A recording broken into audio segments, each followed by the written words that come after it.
Isang maganda at makabuluhang gabi sa inyong lahat, mga mahal naming tagapakinig. Maligayang pagbabalik sa ating channel, ang tahanan ng mga kwentong pumupukaw sa puso at nagbibigay ng inspirasyon. Gaano kalayo ang kayang marating ng isang pangarap na binuo sa gitna ng pangungutya? At paano kung ang nakaraan na pilit mong tinatakasan ay naghihintay lang pala sa iyong pagbabalik? Samahan niyo po kaming tuklasin ang kwento ni Alon Dalisay sa seryeng pinamagatang Gintong Puso. Alon Dalisay, ang luma at kupasing polo shirt, ang medyo maluwag na pantalon. Ito ang uniforme niya noon sa pamantasan ng luningning at pag-asa. At ito rin ang pinili niyang maging kasuotan ngayon. Nakatitig si Alon sa sariling refleksyon sa malaking salamin ng kanyang hotel suite. Sa likod niya, ang karangyaan ng isang mamahaling silid. Pero ang nakikita niya sa salamin ay ang anino ng kahapon.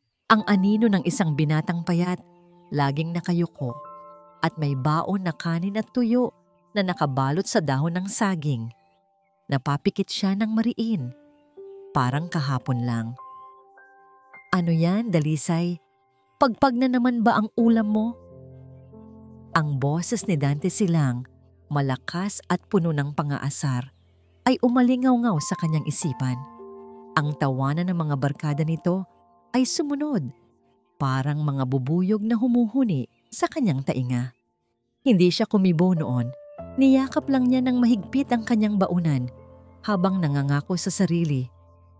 Hindi habang buhay ay magiging ganito. Idinilat ni Alon ang kanyang mga mata. Tapos na ang panahong iyon. Ngayong gabi, babalik siya. Hindi para maghiganti, kundi para patunayan sa sarili na ang mga sugat ng kahapon ay naghilom na. Humugot siya ng malalim na hininga at lumabas ng silid. Ang Silangan Grand Pavilion ay nakakasilaw. Ang mga dambuhalang chandelier ay parang mga bituin na nahulog mula sa langit. Ang tunog ng piano ay humahalo sa halimuyak ng mga mamahaling pabango at masasarap na pagkain. Ang lahat ay perpekto. Ang lahat ay magarbo. At sa gitna ng lahat ng ito, naroon siya. Si Alon Dalisay. Isang multo mula sa nakaraan. Suot ang damit ng kahirapan. Agad siyang napansin. Mga matang mapanuri. Mga bulungang hindi niya kailangang marinig para maintindihan. Sino yan? Naligaw yata. Baka staff ng catering. Hindi niya sila pinansin. Isang tao lang ang hinahanap ng kanyang mga mata. Isang mukha sa gitna ng libu-libong maskara ng pagkukunwari. At doon, nakita niya ito. Si Hiraya Kalinaw. Nakatayo malapit sa isang bintana. Hawak ang isang kupita ng alak. Nakatingin sa labas.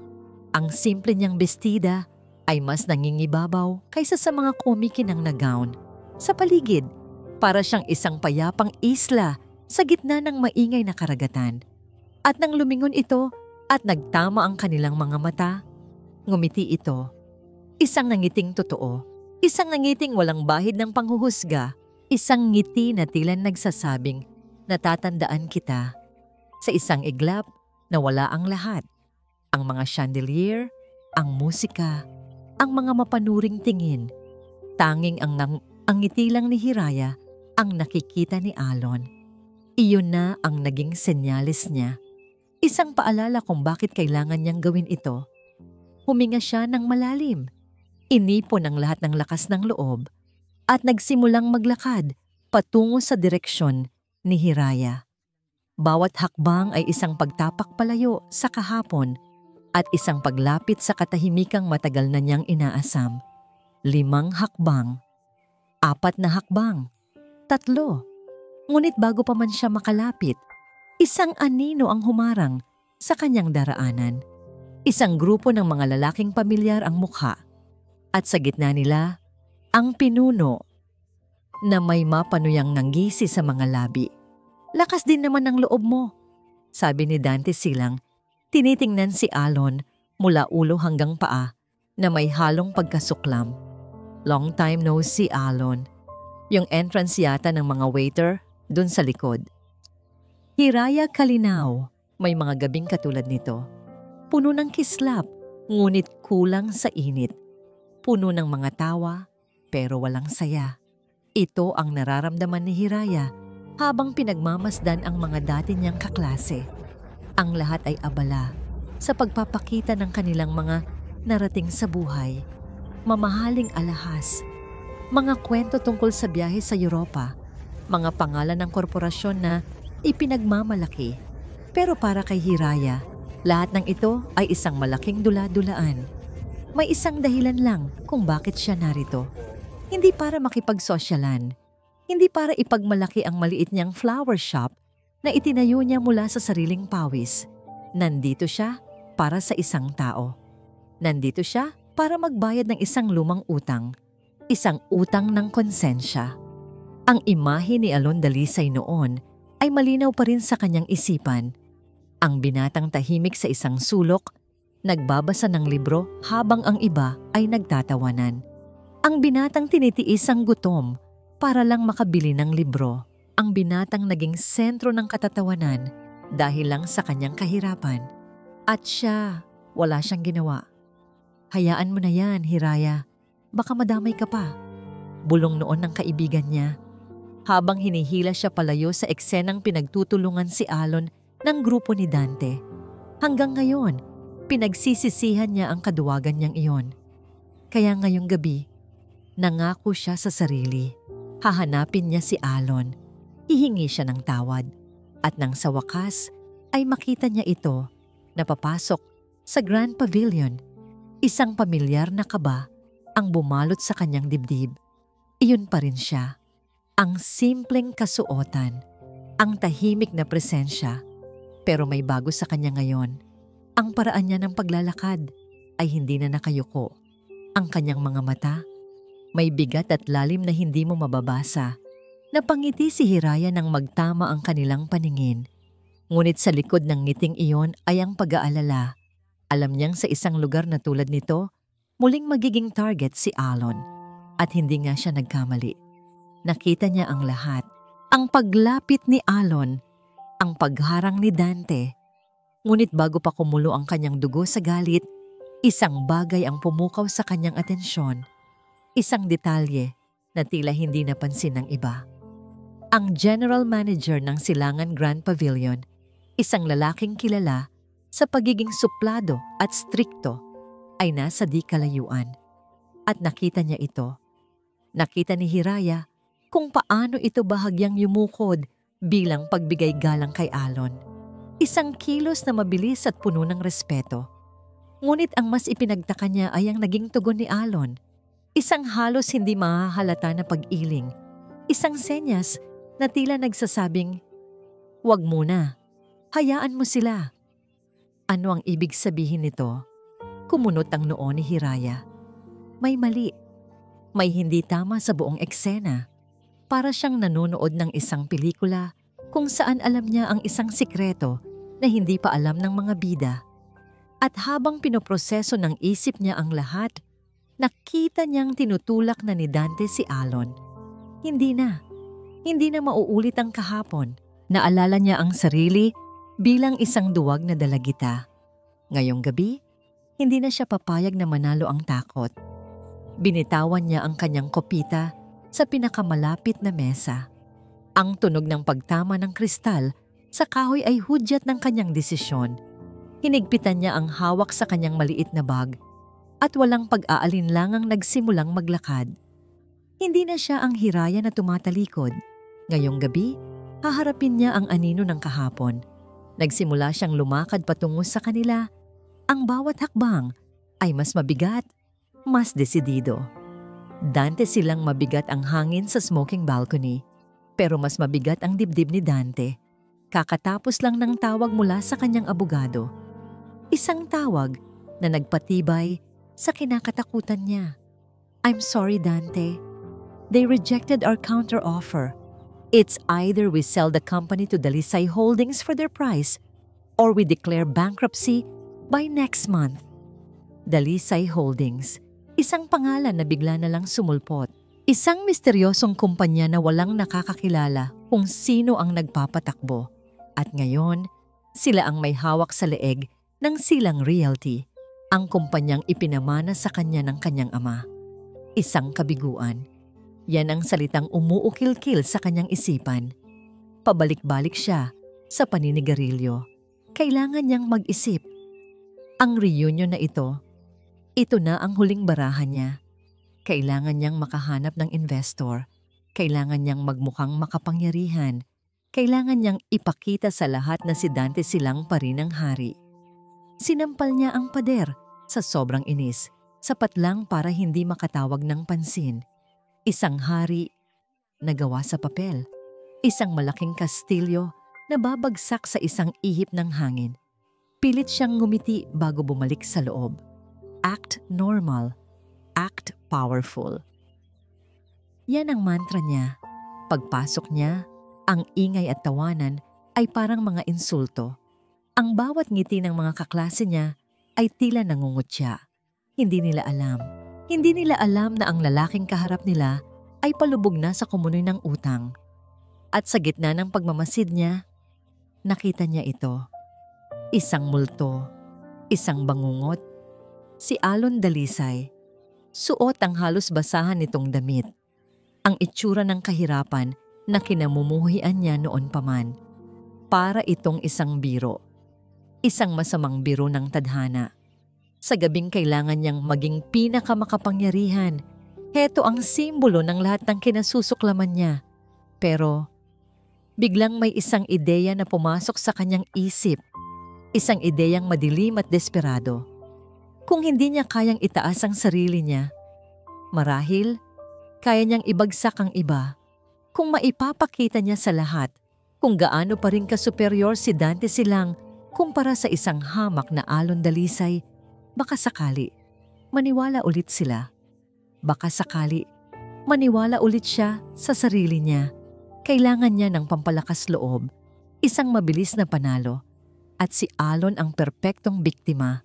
Noon at ngayon, isang masamang ngangisi ang gumuhit sa kanyang mga labi. Tinawag niya ang dalawa sa pinakamalapit niyang barkada. "Tingnan niyo kung sinong naligaw," sabi niya. Ang boses ay puno ng lason. Parang may basurang hindi na itapon ng maayos. Nagtawanan ang mga kaibigan niya. Ang tunog na yon, musika sa kanyang tainga. Ang tunog ng kapangyarihan, kahit pa ito'y isang ilusyon lamang. Nakita niya ang paglalakad ni Alon papunta kay Hiraya, ang isa pang tinik sa lalamunan niya noon.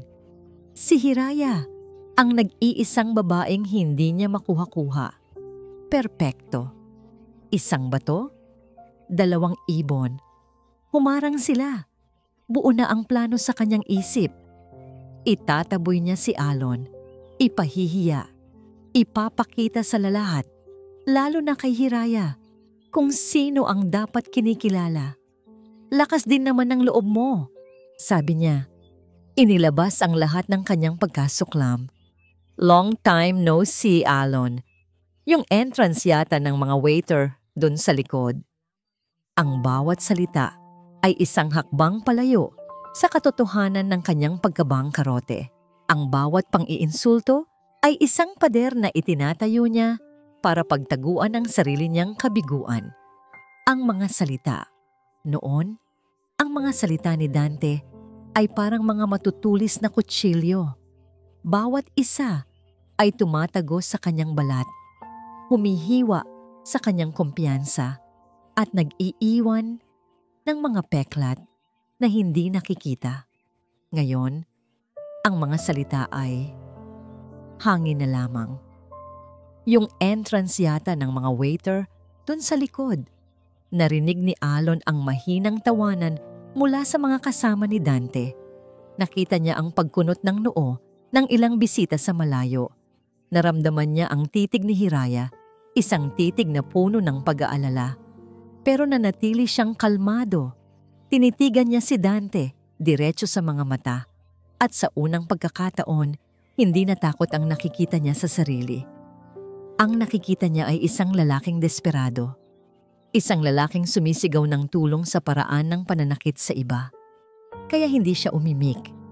Hinayaan niyang lumutang sa hangin ang mga salita ni Dante hanggang sa mawalan ito ng bigat ang pananahimik niyang ito. Sa halip na magpakita ng kahinaan, ay lalo lang nagpainit ng ulo ni Dante. Hindi ito ang reaksyong inaasahan niya. Ang gusto niya ay takot, pagkapahiya, pagyuko. Hindi itong nakakainsultong katahimikan. Ano dalisay? Napipi ka na ba? Pagpapatuloy ni Dante, mas inilalakas ang boses para makuha ang atensyon ng lahat. Hindi ka ba marunong magbasa? Nakalagay sa invitation o formal attire. Mukhang basahan niyang suot mo. Baka madumihan pa ang sahig ng Silangan Pavilion. Oo nga, pre. Segunda ng isa sa mga kasama nito. Baka naman nagkamali ka lang ng pinuntahan. Baka may feeding program sa labas. Doon ka dapat pumila. Naghalakha ka na naman sila. Masakit pa ba? Oo, may kaunting kirot.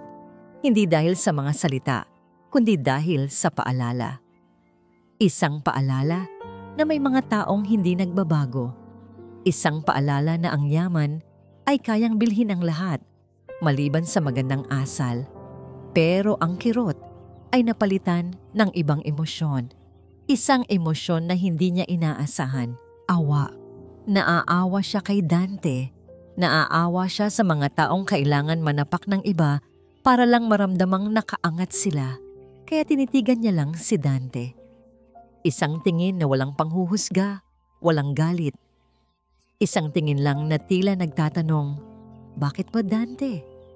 Bakit kailangan mong gawin to? Ang tingin iyon ang tuluyang sumira sa kontrol ni Dante. Ang katahimikan ni Alon ay mas malakas pa sa kahit anong sigaw. Ang kalmadong presensya nito ay isang salamin na ipinapakita kay Dante kung gaano kabulok ang pagkatao niya. Sumagot ka! Sigaw ni Dante at akmang hahawakan ng kwelyo ng polo ni Alon. Ang kanyang mukha ay namumula na sa galit at pagkapahiya. Hindi niya matanggap na ang basahan na nasa harap niya ay hindi man lang natitinag. Ngunit bago pa man dumapo ang kamay ni Dante sa damit ni Alon, isang boses ang pumagitna, malinaw, matatag, at puno ng awtoridad. Dante, tigilan mo na yan. Lahat sila ay napalingon. Si Hiraya, nakatayo sa pagitan nila, ang mga matay nag-aapoy sa determinasyon, hindi na siya natakot. Ang takot na minsan nang pumigil sa kanya noon sa unibersidad ay ganap nang nawala. Ang nakikita niya lang ngayon sa kanyang harapan ay si Dante, na hindi isang hari, kundi isang batang nambubuli na hindi kailanman lumaki. At si Alon na hindi isang biktima, kundi isang bundok na hindi natitinag ng malakas na hangin. Anong ginagawa mo dito, Hiraya? Nanggigigil na tanong ni Dante, halatang nabigla at napahiya sa kanyang pagdating. Huwag kang makialam dito. Usapang lalaki to. Walang usapang lalaki sa pambabastos. Mariing sagot ni Hiraya, ang boses ay hindi nanginginig. At kung ang pagiging lalaki ay sinusukat sa kung paano mo tratuhin ang kapwa mo, Dante, matagal ka nang bumagsak. Isang katahimikan ang namayani. Ang mga bulungan ay biglang tumigil. Ang mga mata ng lahat ay nasa kanila na. Naramdaman ni Hiraya ang init sa kanyang pisngi, pero hindi siya umatras. Pagkatapos ay lumingon siya kay Alon. Ang mga mata nito ay nakatitig sa kanya, may pagtataka, paghanga, at isang emosyon na hindi niya pa kayang pangalanan. Alon, sabi niya, ang boses ay lumambot. Pasensya ka na. Pasensya ka na kung ngayon lang ako natutong magsalita. Ang simpleng pangungusap na yon ay naglalaman ng lahat ng bigat ng kanyang pagsisisi sa loob ng maraming taon. Hindi niya kailangang magpaliwanag. Alam niya, sa paraan ng pagtingin ni Alon sa kanya, na naiintindihan nito. Isang maliit na ngiti ang sumilay sa labi ni Alon. Isang nangiting nagpabura sa lahat ng tensyon sa paligid. Salamat, Hiraya. Halos pabulong na, sabi nito. Ang sandaling iyon, sa pagitan nilang dalawa, isang tahimik na pag-uusap ng mga mata, isang pag-unawa na hindi nangangailangan ng salita. ay parang isang bula na humihiwalay sa kanila mula sa magulong paligid. Para silang nasa gitna ng karagatan at si Hiraya ang payapang dalampasigan para sa mga alon ni Alon. Ngunit ang bula ay biglang pinutok ng nanggagalaiting boses ni Dante. Anong drama to? Sigaw niya. Ang mukha ay kulay pula na. Ang pagtatanggol ni Hiraya kay Alon sa harap ng maraming tao ay isang sampal na hindi niya matanggap. Ipinagpapalit mo ako sa basura na to, Hiraya? Huwag mong tawaging basura si Alon, matigas na sabi ni Hiraya. Bakit? Ano ba siya? Isang pulubi na pinalad lang makapasok dito. Sa puntong yon, si Alon na mismo ang gumalaw, ngunit hindi sa paraang inaasahan ng lahat. Dahan-dahan, itinaas niya ang kanyang kamay at marahang hinawakan ng braso ni Hiraya, isang kilos na nagsasabing, "Ako na." Humarap siyang muli kay Dante. "Tapos ka na ba, Dante?" Mahinahong tanong ni Alon. At pagkatapos ay sinabi niya ang mga salitang manunuot sa isipan ni Hiraya. "Sinusubukan ko pa rin namang hindi malunod ang iba sa mga alon ko. Isang palaisipan, isang babala na nakabalot sa isang talinghaga." Hindi ito naintindihan ni Dante. Para sa kanya, isa lang itong walang kwentang linya mula sa isang talunan. Pero para kay Hiraya na nakakita sa interaksyon ni Alon at ng manager kanina, ang mga salitang yon ay may bigat. Isang bigat na nagpapahiwatig ng kapangyarihang hindi pa niya lubos na nauunawaan. "Mga walang kwenta!" sigaw ni Dante bago tuluyang tumalikod. Ang kanyang mga kaibigan ay dali-daling sumunod, parang mga asong bumuntot sa kanilang amo. Ngunit bago sila tuluyang makalayo, humarap siyang muli. Ang mga matay nagniningas sa galit, nakaturo ang daliri kina Alon at Hiraya. "Magsisi kayong dalawa sa ginawa niyo to." Dante silang, para siyang isang hayop na nakakulong, pabalik-balik sa paglalakad sa isang sulok ng di kalayuan sa Sanhedrin. Ang bawat hakbang ay puno ng panggigigil. Ang usok mula sa kanyang sigarilyo ay bumabalot sa hangin, kasing kapal ng puot na bumabalot sa kanyang puso. Napahiya, iyon ang salita. Napahiya siya sa harap ng lahat, sa harap ng mga taong kailangan niyang makuhanan ng pabor. At ang pinakamasaklap sa lahat, napahiya siya sa harap ni Hiraya Kalinaw, lahat dahil sa lintik na alon-dalisay na yon. "Pre, kalma ka lang," sabi ng isa sa mga kaibigan niyang si Marco na sumunod sa kanya. "Hayaan mo na yung mga yon." "Kalma?"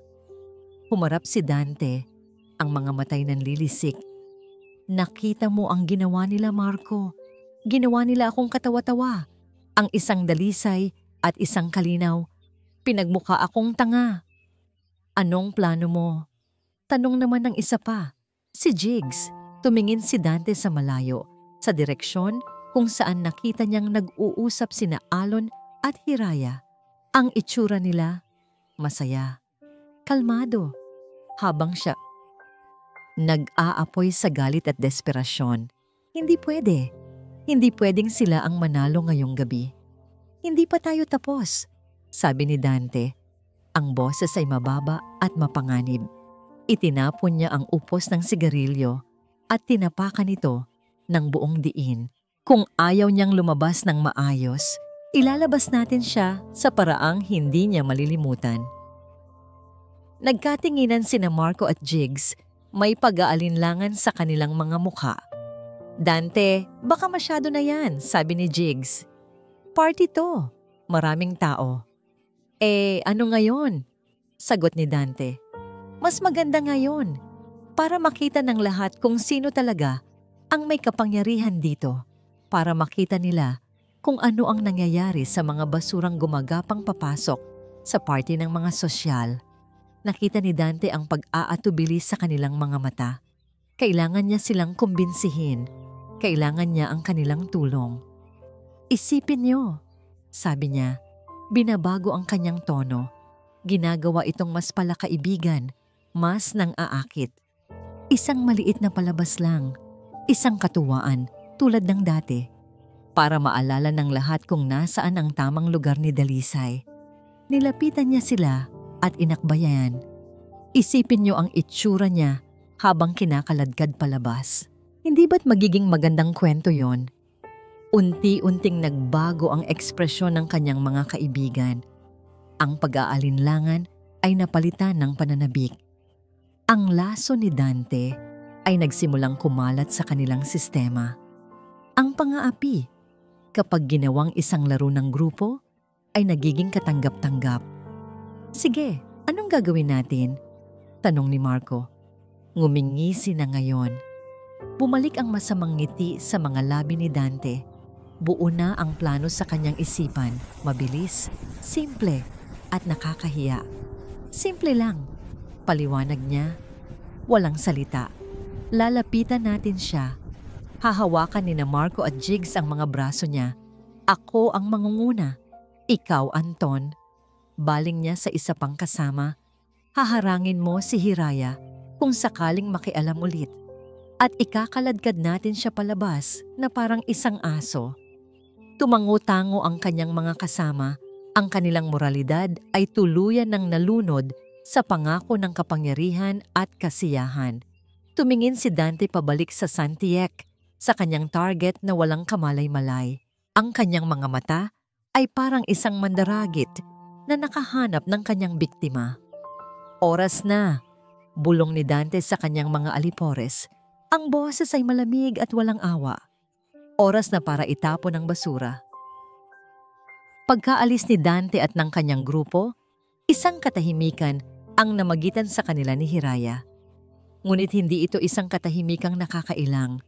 Ito ay isang katahimikang puno ng mga salitang hindi kailangang bigkasin. Tara doon, yaya ni Hiraya. Itinuturo ang isang maliit na mesa sa may gilid, malayo sa karamihan. Para makahinga naman tayo. Sumunod si Alon. Sa paglalakad nila, naramdaman niya ang mga matang nakasunod sa kanila. Pero ngayon, wala na siyang pakialam. Ang mahalaga lang ay ang babaeng naglalakad sa kanyang tabi. Ang nag-iisang tao sa silid na ito na nakakita sa kanya, hindi sa kanyang damit, hindi sa kanyang nakaraan, kundi sa kung sino talaga siya. Kumusta ka na nga pala talaga, Alon? Tanong ni Hiraya nang makaupo sila. Ang kanyang mga mata ay puno ng sinseridad. Ngumiti si Alon. Isang totoong nangiti. Heto. Nakakaraos naman. Sinusubukang abutin ang mga pangarap na binuo ko noon. Natutuwa ako para sa'yo, sabi ni Hiraya. Alam ko noon pa man na malayo ang mararating mo, masyado kang matalino at determinado para manatili sa ibaba. Ang mga salitang iyon, parang isang patak ng ulan sa tigang na lupa. Sa buong buhay niya, ngayon lang niya narinig ang ganitong papuri mula sa isang kaklase. Salamat, sabi niya. Ikaw, kumusta ang flower shop mo? Nakita ko sa social media, ang gaganda ng mga arrangement mo. Isang ngiti ng pagkagulat at tuwa ang sumilay sa mga labi ni Hiraya. Sinusundan mo pala ako? Paminsan-minsan, pag-amin ni Alon, ramdam ang pamumula ng kanyang mga tainga. Masaya akong makita kang masaya sa ginagawa mo. Nagpatuloy ang kanilang kwentuhan. Tungkol sa mga pangarap, tungkol sa mga pagsubok, tungkol sa buhay pagkatapos ng kolehiyo. Sa mga sandaling iyon, nawala ang Silangan Grand Pavilion, nawala ang reunion. Ang tanging nag-e-exist lang ay ang kanilang mundo. Isang maliit na islang binuo ng kanilang pag-uusap. Napansin ni Hiraya ang invitation card na naiwan sa kanilang mesa. Kinuha niya ito at pinagmasdan. Ang ganda ng logo na ginamit nila para sa event, no? Sabi niya, itinuturo ang maliit na simbolo sa gilid ng card. Isang alon sa loob ng sumisikat na araw sa silangan. Matalino, alon para sa'yo, at silangan para sa venue. Napatingin si Alon sa tinuturo ni Hiraya. Hindi niya inaasahan na mapapansin nito ang detalyeng yon. Ngumiti lang siya. Nagustuhan ko rin ang ibig sabihin niyan. Ang kahulugan na hindi alam ni Hiraya ay iyon mismo ang logo ng kanyang kumpanya. Dalisay Holdings. Ang alon ay siya. At ang pagsikat sa silangan ay ang pangako ng isang bagong simula. Sa sandaling iyon, halos nakalimutan na niya ang tunay na dahilan kung bakit siya naroon. Ang plano, ang pagsubok, ang paghihintay sa susunod na galaw ni Dante. Ang pag-uusap nila ni Hiraya ay sapat na sana. Ang pagtanggap sa mga mata nito ay higit pa sa premyong inaasahan niya. Naisip niya, baka pwede nang tapusin ang gabi. Baka pwede na silang umalis at kalimutan na lang ang lahat. Ngunit hindi tadhana ang nagdidikta. Ang mapayapang sandali nila ay biglang binasag. Isang malakas na kalabog. Isang anino na biglang tumabon sa kanilang mesa. Hindi na kailangan ni Alon na lumingon para malaman kung sino ito. Ang bagyo ay dumating na. Si Dante at ang kanyang mga kasama nakatayo sa kanilang harapan. Ang mga mukhay walang ekspresyon. Ang mga matay malamig na parang yelo. Nangyari ang lahat ng napakabilis. Isang iglap, nagtatawanan pa sila ni Alon. Sa susunod na iglap, ang mundo nila ay ginulo ng marahas na presensya ng grupo ni Dante. Walang salita, walang babala. Parang mga asong gubat na sumusugod sa kanilang biktima. Dalawa sa mga kasama ni Dante, sina Marco at Jigs, ay biglang dumakma sa magkabilang braso ni Alon. Ang pagkakahawak nila ay madiin at walang pag-aalinlangan. "Anong ginagawa niyo?" Ang sigaw ni Hiraya ay halos mabasag sa gulat at takot. Tumayo siya agad, ngunit isa pang anino, si Anton, ang humarang sa kanyang daraanan. Itinutulak siya pabalik sa upuan. "Huwag kang makialam, Hiraya," sabi ni Anton. Ang boses ay malamig. Tumingin si Hiraya kay Alon. Nakita niya ang pagkagulat sa mga mata nito, ngunit walang bakas ng takot. Hindi ito pumalag, hindi ito nanlaban. Nakatitig lang ito kay Dante na ngayon ay nakatayo sa harapan niya na parang isang general na nag-uutos sa kanyang mga sundalo. Ang musika ay humina at tuluyang namatay. Ang mga bulungan at tawanan ay napalitan ng isang kolektibong paghinga ng pagkagulat. Lahat ng mga mata sa Silangan Grand Pavilion ay nakatuon na ngayon sa kanilang direksyon. Ang eksena ay parang isang painting na biglang nabuhay. Ang karangyaan ng paligid ay naging isang tahimik na saksi sa isang brutal na aktot ng pang-aapi. "Alon!" Sigaw ulit ni Hiraya. Sinusubukang kumawala sa pagkakaharang ni Anton, ngunit malakas ito. Ang kanyang puso ay dumadagundong sa galit at kawalan ng magawa. Bakit hindi lumalaban si Alon? Bakit hinahayaan niyang gawin ito sa kanya? Nagsimula na nilang kaladkarin si Alon palayo sa mesa. Ang mga paa nito ay gumuguhit sa makintab na sahig. Nakita ni Hiraya ang mga mukha ng iba nilang kaklase. Ang ilan ay gulat. Ang ilan ay tila nasisiyahan sa palabas. At ang karamihan ay nag-iwas ng tingin. Katulad niya noon. Ang realisasyong yon ay parang isang sampal. Hindi na siya babalik doon. Ginamit niya ang lahat ng kanyang lakas. Itinulak si Anton ng buong puwersa at nagtagumpay. Nakawala siya. Ngunit huli na ang lahat. Nasa gitna na sila ng Sanchtiek. At doon, itinaas ni Dante ang kanyang kamay, hudyat, para tumigil sila. Humarap siya sa mga nanonood na bisita. Ang kanyang mukha ay mayabang. Ang kanyang boses ay umaalingaw-ngaw sa nakabibinging katahimikan. "Security! Nasaan ang mga gwardiya dito?" Sigaw niya. Ang bawat salita ay puno ng pang-uuyam. May nakapasok na estranghero, isang pulubi na walang imbitasyon ang nandito para guluhin ang party natin. Kinakaladkad siya. Nararamdaman ni Alon ang mahigpit na pagkakahawak sa kanyang mga braso. Naririnig niya ang mapanuyang sigaw ni Dante na humihingi ng gwardiya. Nakikita niya ang mga mukha sa paligid. Isang dagat ng pagkagulat, pag-uusisa at lihim na kasiyahan. Ngunit ang isip niya ay wala roon. Ang buong atensyon niya ay na kay Hiraya. Nakita niya kung paano ito itinulak pabalik. Nakita niya ang determinasyon sa mga mata nito.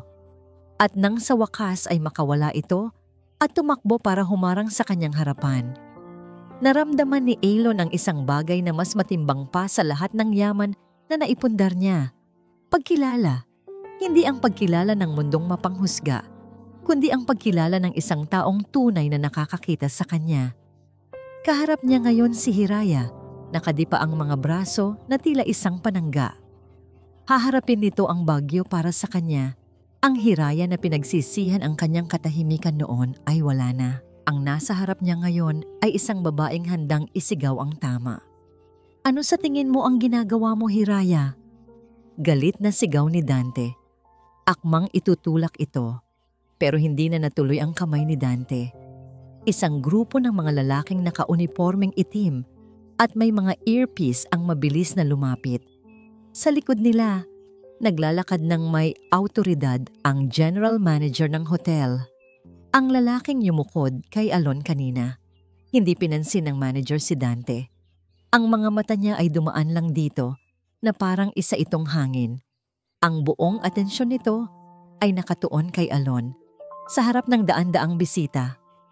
Sa harap ni na Dante, Hiraya at ng buong batch nila, ang manager ay yumukod.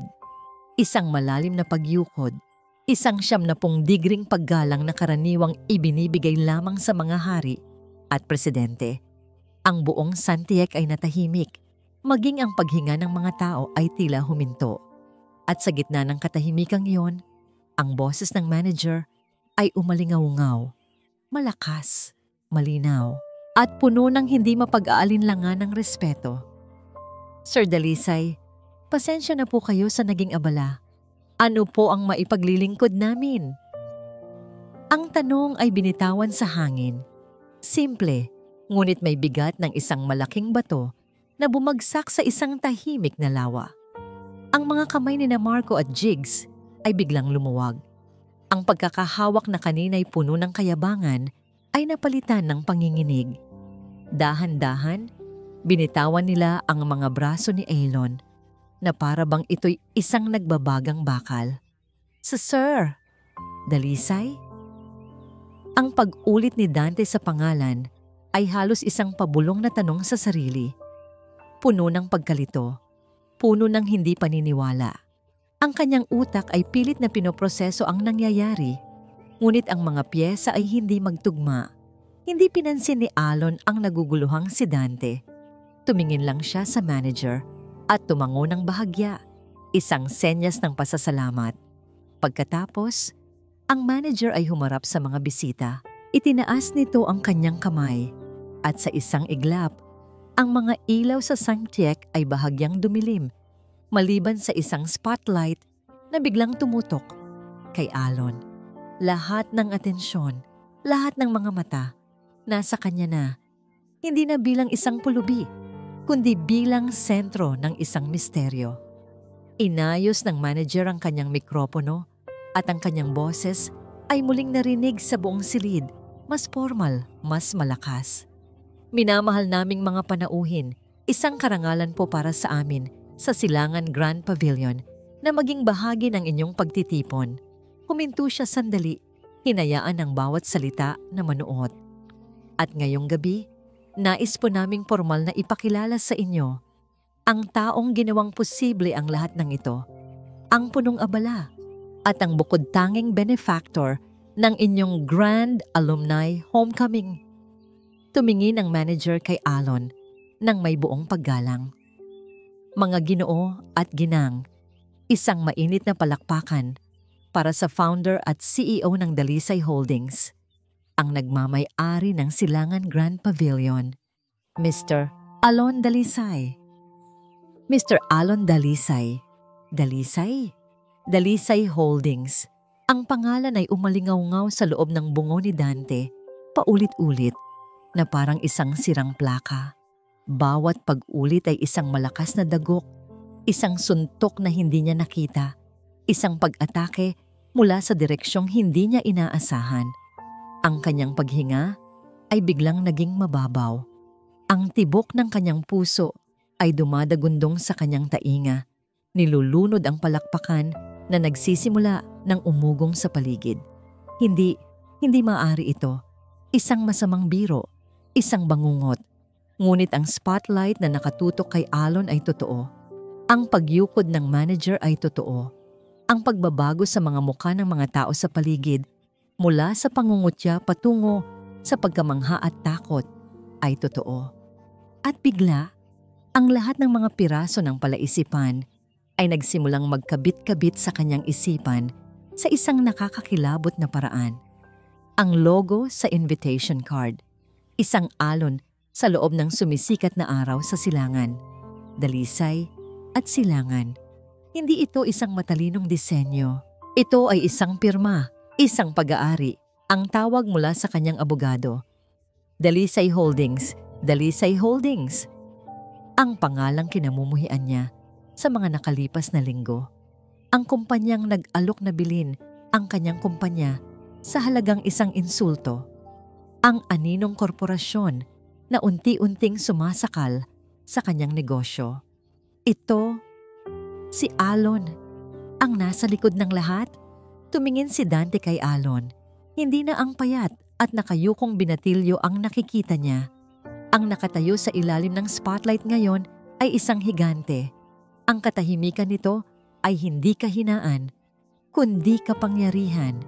Ang awa sa mga mata nito kanina ay hindi pagpapanggap, kundi isang katotohanang masakit tanggapin. Alam ni Alon, alam niya ang lahat mula pa sa simula. Alam niya ang tungkol sa kanyang pagkalugi. Alam niya ang tungkol sa kanyang desperasyon. Ang buong gabing ito ay isang entablado at siya, si Dante Silang, ang hari ng papel, ay ang walang malay na payaso. Ang lakas ay biglang nawala sa kanyang mga tuhod. Ang kayabangang ipinundar niya buong gabi ay gumuho na parang isang kastilyong buhangin na hinampas ng isang alon. Napatingin siya sa kanyang mga kaibigan, humihingi ng suporta. Ngunit sina Marco at Jigs ay dahan-dahang lumalayo sa kanya.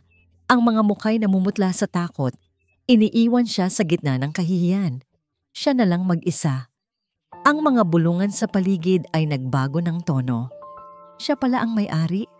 Diyos ko, kinawawa ni Dante ang host ng sarili niyang party. Tapos na si Silang. Lagot siya. Ang bawat salita ay isang pako na ibinabaon sa kanyang kabaong. Ang kanyang kaharian ay gumuho na. Ang kanyang korona ay nahulog at nabasag. Ang kanyang pangalan, ang nag-iisang bagay na natitira sa kanya, ay nadungisan na sa harap ng lahat. Hindi maaari. Bulong niya sa sarili, paulit-ulit, habang ang kanyang mundo ay umiikot at nagdidilim. At sa gitna ng pagbagsak niya, narinig niya ang boses ni Alon. Walang galit, walang pagmamalaki, tanging isang malungkot na himig ng katotohanan. Dante, hindi ako naparito para gawin to. Ang mga salitang yon, ang huling tumatak sa kanyang isipan bago siya tuluyang napaluhod sa sahig, talunan at wasak. Ang palakpakan ay unti-unting humina at napalitan ng isang nakabibinging katahimikan habang ang lahat ay pinoproseso ang naganap na revelasyon. Tinitigan ni Hiraya si Alon na ngayon ay nasa ilalim ng spotlight, hindi na isang anino mula sa kahapon, kundi isang liwanag na hindi inaasahan. Ngunit hindi isang mayabang na milyonaryo ang nakita ni Hiraya, hindi isang taong nagagalak sa paghihiganti. Ang nakita niya ay ang parehong Alon Dalisay na kilala niya noon. Tahimik, malalim, at may pusong mas malaki pa sa anumang gusaling kaya niyang ipatayo. Sa halip na magsalita sa mikropono at lalong ipahiya si Dante, umiling lang si Alon sa manager. Ikinumpas niya ang kanyang kamay at ang spotlight ay namatay. Ibinabalik ang normal na ilaw sa buong Santiek. Tila sinasabi niyang, tapos na ang palabas. Iniwan niya ang mikropono at nagsimulang maglakad. Hindi palayo, kundi palapit. Palapit sa lalaking nakaluhod ngayon sa sahig, wasak ang pagkatao. palapit kay Dante. Ang mga tao ay napaatras, nagbibigay daan.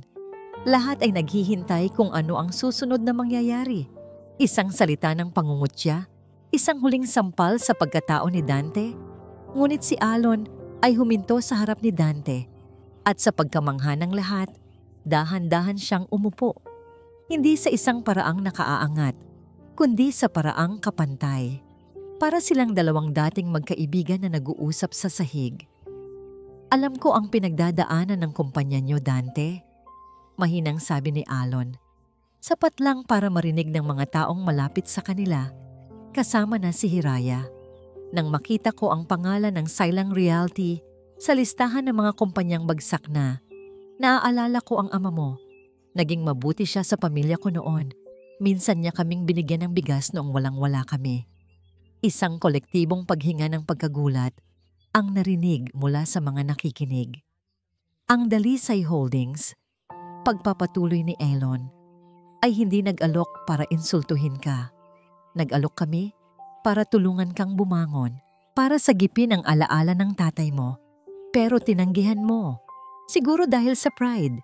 Siguro dahil hindi mo matanggap ang tulong mula sa isang pangalang hindi mo kilala.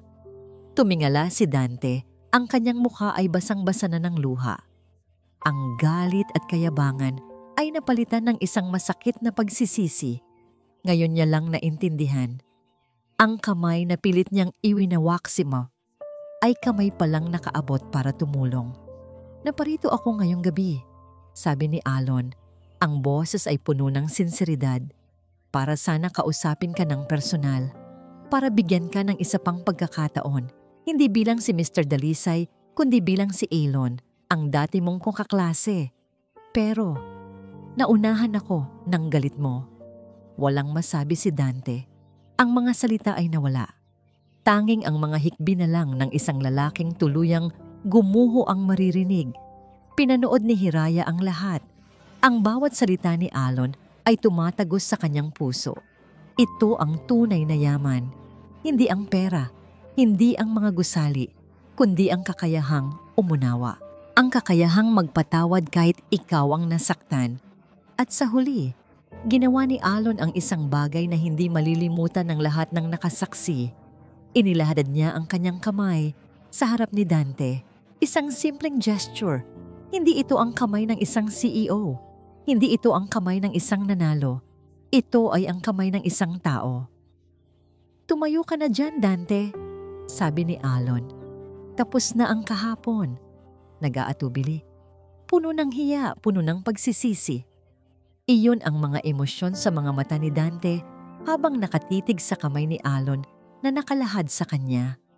Para sa isang sandali, tila hindi niya ito kayang tanggapin. Ang kahihiyan ay masyadong mabigat. Ngunit ang kamay ni Alon ay nanatiling nakaantabay. Matatag, mapagpasensya. Hindi ito umuurong. At sa wakas, dahan-dahan, itinaas ni Dante ang nanginginig niyang kamay at inabot ang kamay ni Alon. Ang pagkakahawak ng kanilang mga kamay ay isang simbolo. Ang pagtatapos ng isang mahabang digmaan na sa isipan lang nila nabuo. Sa tulong ni Alon, si Dante ay tumayo. Muli siyang naging isang tao, hindi isang hari o isang payaso, kundi isang tao lang na nagkamali. Patawad, Alon, sabi ni Dante. Ang boses ay basag at halos hindi marinig. Patawarin mo ako sa lahat. Pinapatawad na kita, Dante, sagot ni Alon. At patawarin mo na rin ang sarili mo. Tumango si Dante at sa unang pagkakataon, isang maliit na sinag ng pag-asa ang nakita ni Alon sa mga mata nito. Iniwan ni Alon si Dante sa pangangalaga ng manager na tahimik na umalalay dito, palayo sa karamihan. Ang Sanch Tiek ay tahimik pa rin. Ngunit ang katahimikan ngayon ay iba na. Hindi na ito puno ng tensyon, kundi puno ng pag-iisip.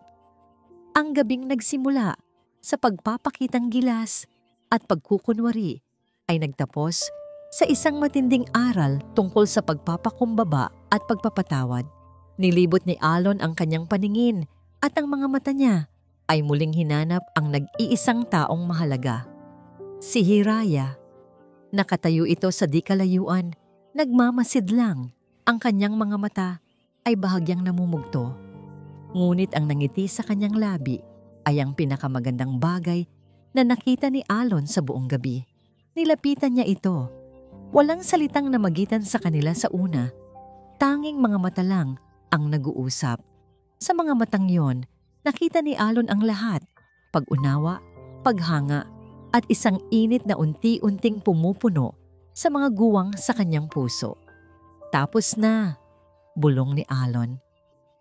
Nagsisimula pa lang, sagot naman ni Hiraya. Sabay silang napatingin sa malaking bintanang salamin ng Silangan Grand Pavilion. Sa labas, ang kadiliman ng gabi ay unti-unti nang naglalaho. Ang langit sa silangan ay nagsisimula ng magkulay kahel at rosas. Ang araw ay malapit ng sumikat. Isang bagong simula, isang pagsikat sa silangan. Naramdaman ni Alon ang isang kapayapaan na hindi kayang bilhin ng lahat ng pera niya sa mundo. Ang bigat na matagal na niyang pinapasan, ang pangangailangang patunayan ang sarili, ang anino ng kahapon, ay tuluyan ng naglaho, tinangay ng liwanag ng umaga. Hindi na niya kailangan ang pagkilala ng iba. Ang tanging kailangan niya ay nasa tabi na niya.